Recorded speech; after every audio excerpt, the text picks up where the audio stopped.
Florence. 1512. A government collapses. The ruling family returns. Officials are dismissed. Allies disappear. Careers end overnight. Among those caught in the purge was a middle-aged civil servant named Niccolo Machiavelli.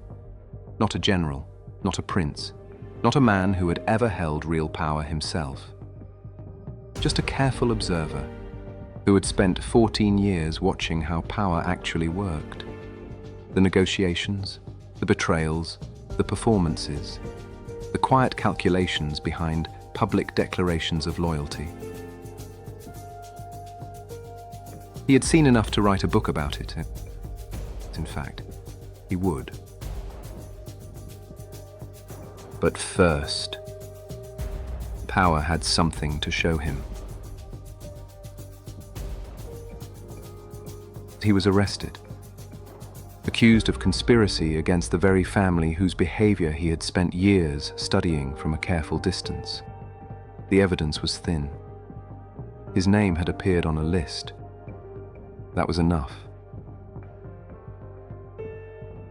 They tortured him. The device was called the strappado, a mechanism that suspended a man by his bound wrists and dropped him repeatedly, dislocating the shoulders.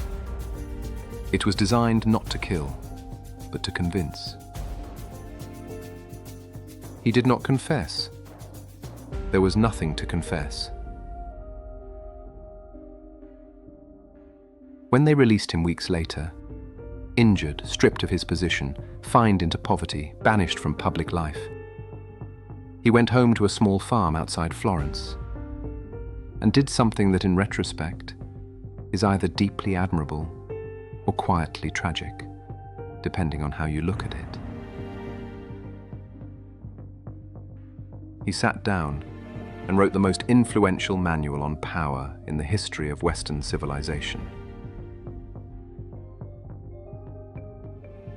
The man who had just been destroyed by power wrote the book on how power works.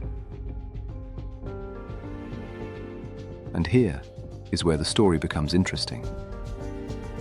Not because he was wronged. History is full of people who were wronged. But because Machiavelli, and of all people, should have seen it coming.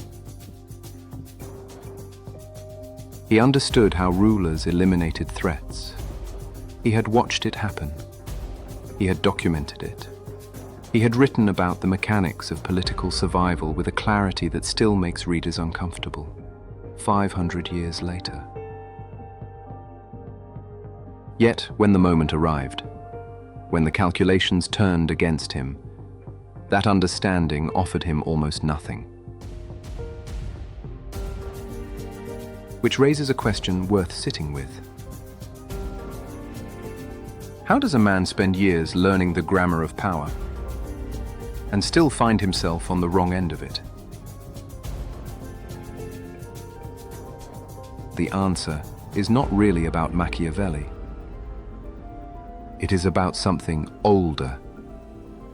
A pattern so consistent across history that it begins to feel less like coincidence and more like a comedy. A comedy of sapiens.